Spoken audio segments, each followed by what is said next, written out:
Welcome to my YouTube channel. Kung bago ka lang sa channel na to at true-blooded Aldab Nation ka, tama po ang channel na pinuntahan mo. Kaya considering na po kitang bagong subscriber. At huwag mong kalimutan pindutin yung bell para lagi po kang updated sa bagong video na ilalabas ko. Salamat po sa iyong pag-click sa channel na to. Welcome back mga kaaldab. Ito na naman po ang inyong lingkod, si Mr. Destiny. At good news nga po ang ibabalita natin. Medyo pabor na naman po sa fandom ng Aldab Nation na ikagagalit at ikaiinis na naman po ng mga army at mga main fanatics. Ngayong weekend mga kaaldab, hindi nila alam kung ano na nga po ba talaga ang totoong nagaganap ngayon kay Mrs. Paul Garson. Samantalang si Alden Richards, napakaraming post, napakaraming update, talagang pinag-uusapan at masasabi kong pinagpipiestahan. Sa ngayon mga kaaldab, masayang-masaya po si Mr. Destiny sa mga nakikita natin, sa mga nababasa natin. Bagamat maraming sinasabing issue na keso ganito, keso ganon, okay lang po yan. O ba? Tanggap pa rin po nyo kasi bawat sabihin nila, ano man po yung ipaliwanag nila, maging komento nila, normal lang po yan. Di po ba? Sabi ko nga po sa inyo, dito lang sa channel ni Mr. Destiny, marami na kayong makikita at maintindihan. Papaliwanag natin yung mga bagay-bagay na gusto nyo pong malaman. Yung mga punto na napakaraming trabaho ni Alden Richards, talagang makikita mo at mararamdaman mo na kakaiba. Di po ba? Sabi ko nga po sa inyo, ako, relax lang po ako. Kampante lang po ako kasi ano man po yung gawin natin, ano man po mga desisyon, ang iba to nila talagang mapapaisip sila po ba. Although yung iba nagre-react na hindi ganito ganyan Mr. Destiny, fake news ka, lahat ng sinasabi mo hindi totoo, lahat ng mga pinapaliwanag mo walang katotohanan, common sense na lang po. Di po ba? Kasi hindi naman po tayo mag-update ng mga ganito kung hindi rin po natin nalalaman sa social media.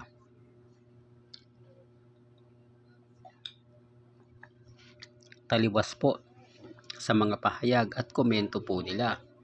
Ang dami kasing nagre-react na ganito ganyan. Pansinin niyo po yung Instagram, Twitter, Facebook, YouTube. Doon pa lang malalaman nyo na hati-hati ang opinion ng mga ilang netizen sa issue ng pagkawala ni Mengay, sa issue ng secret meeting ni Alden Richards at ni Bossing Big Soto. Na sinabi ko naman po sa inyo, na pinaintindi ko naman na mas malakas po talaga ang pelikula kapag nag-collaboration ang mga producer. Hindi na katulad ng dati na po pwede ka nang mag-solo. Ngayon hindi mo na pwedeng gawin yan. Kasi kumbaga hindi ka na sigurado kung kikita nga po ba o hindi ang pelikula na gagawin mo. Di po ba? Real talk, pansin nyo po ba marami ng mga producer ang nag-iba o kumbaga nag-resign na, yung tipong nagsisimula pa lang po sila, tinamaan ng pandemic, lalong bumagsak. Di po ba? Tapos sinubukan nila makabangon. Unang showing ng mga pelikula, kumita po ba? Nga. No, kaya nga po marami nalugi. Maraming producer ang kumbaga nagmistulang, di po ba, kinapos na sa budget. Kaya nga po nag-collaboration na lang po sila at hindi naman po yan kumbaga masasabing hindi tagumpay. Di po ba? Pagka talagang tinutukan mo, may kita mo na talagang pwede talaga at mas maganda nga po kaysa magsosolo ka. Although sabihin natin hahatiin ang kita, pero mas malaki naman po ang 101% na kikita yung pelikula. Sinasabi ko lang po ito base po sa mga article na nakasulat, base po sa mga komento rin po sa social media, na yung MSET Films ni Bossing Big Soto, o sabihin na natin yung AAA ang nagmamayari, magpapabor po sa kanila. Di po ba? Makakagawa sila ng pelikula sa loob lang o dalawang beses sa isang taon. Hindi na nga po masama yun. Di po ba? Although sa isang taon, isang pelikula, pero magarbo siya. Talagang tututukan siya at talaga naman po masasabi mo na angat na angat. Hindi po katulad ng dati na kapag gumawa ka lang ng pelikula, sigurado kang makakabenta at makakabenta ka. Dahil, di po ba, yun po yung ginagawa nila. Pero ngayon kakaiba na eh. Pag nagsolo ka, may posibilidad na bumagsak. Oo, ang kikita lang po ay mga artista. Paano na yung mga producer? Pansinin nyo nga po yung GMA Films. Hindi sila basta-basta gumagawa ngayon ng pelikula. Hindi sila, kumbaga, naglalabas basta-basta. Ganun din naman po yung Star Cinema. Kasi alam po nila na may posibilidad na malugi sila. Kahit sabihin na natin sikat na sikat yung artista na isasalang nila, dumidepende pa rin po yung mga tao eh. Kung gaano kasipag mag-promote, kung ano nga po ba tinatakbo ng eksena, kung paano mo pa siya ipapahype, kung paano siya pag-uusapan. Gaya nga po ng cut din. Kailangan mong gumawa ng issue. Kailangan mo sabihin si Alden Richards nagregalo ng bahay at lupa kay Catherine Bernardo.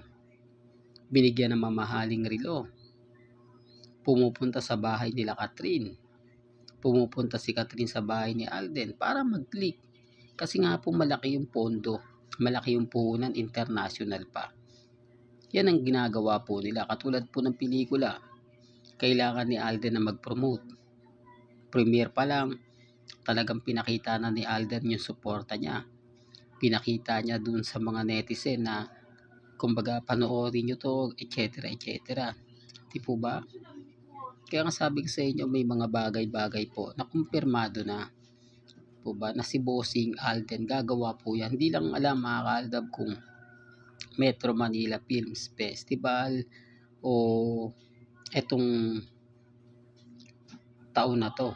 Ang ibig kong sabihin, pwedeng September, pwedeng August, depende po kasi sa schedule eh. Kaya nga sabi ko sa inyo, maagang meeting, maaga para makakuha sila ng mga kaganapan. Pero wala pong pilitan, sabi ko nga po sa inyo. Kumbaga dito po sa channel natin, sinasabi ko lang po yung mga napapanood ko at nakikita at nababasa. Kaya yung iba nagtataka, gaano nga po ba katotoo yan, Mr. Destiny, at saan mo naman nakukuha yung mga article na sinusulat na yan? Yan ay base rin po sa mga taong naandun sa party. Base po sa mga usap-usapan. Kasi simula pumutok po si Alden at si Maine sa birthday party, marami nang nag-react, marami nagtanong, totoo ba na si Alden talaga yung nasa photos? Totoo ba na pumunta si Alden? Siyempre, kung ikaw yung naandun, sasabihin mo yung totoo. Di po ba? At meron akong sa yung sasabihin. Di po ba? Siyempre, nakita ko silang Bossing, Mengay, at ang ilang legit dabber cards na nag-uusap. Hindi na sa part ng birthday ni Mengay dahil mga seryoso ang mga mukha nila. Doon pa lang mapapaisip na po kayo eh. Doon pa lang masasabi mo na oo nga Mr. Destiny. Kasi hindi naman yan lalabas kung hindi rin naman po puputok sa social media. O kung wala rin naman po magsasabi sa social media. At napakaganda nga po ng kumbaga oras. Ibig kong sabihin timing na timing. Hindi paghihinalaan.